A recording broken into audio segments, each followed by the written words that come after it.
At the beginning, there was nothing, only big black emptiness. Well, it wasn't exactly black, but what color does emptiness have? Maybe it was pink, who knows? It's hard to say how long this emptiness lasted, because nobody was there to tell. Even time was just an infinitely small grain in a vast darkness, or pinkness. But then, a weird word to use when there is no time, but it has to do for now. In the right corner of the space, a small dot appeared, and it started to grow. When it was as big as a button on a flannel shirt, it was obvious that it was a young star. Its glow was pleasantly warm and orange. An imperceptible moment later, another dot emerged from the darkness. It was growing faster than the first, but its light was icy blue, and it would sting the eyes if there were any.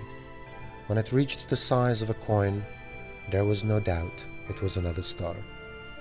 Then the inevitable happened.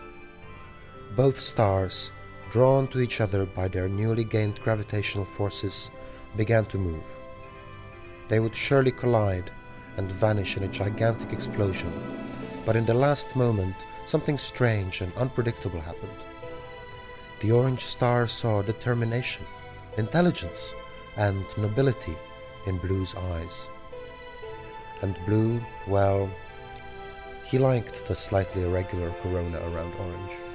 Surfaces touched, but in the last moment, Orange and Blue diverted their deadly trajectory, creating white streaks of pure energy. They crumbled into many small glowing beads. The emptiness wasn't empty anymore. It was filled with thousands, maybe millions of newborn stars. One of the smallest, let's call her Stella, felt she didn't have enough energy to survive on her own. She felt she is already losing her precious heat. In her last moments, she got a brilliant idea. She started to attract dust and garbage around her and wrap herself into it. After long and hard work, Stella created crust thick enough to keep her warm. But it was still more and more difficult to hold all that material together. Out of despair, Stella turned to her mother, the orange star, with a plea. And indeed, after a while, a seed landed on Stella's crust, burrowing deep inside. First, only a small green leaf pierced the crust. But then, more and more joined. Eventually, the thin stem turned into a thick and hard trunk. The plant had turned into a tree. Its roots spreading throughout the entire crust, stabilizing and firming it. Stella could finally rest on her effort to keep the crust together. She was happy, but as every living being in solitude, she began to feel lonely.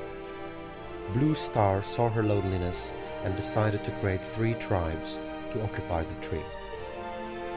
Coronamea, to live in the treetop, Truncus, to live on the trunk, and Terran, to live and farm at roots. That's how the tree got its name, Yggdrasil, the Tree of Life.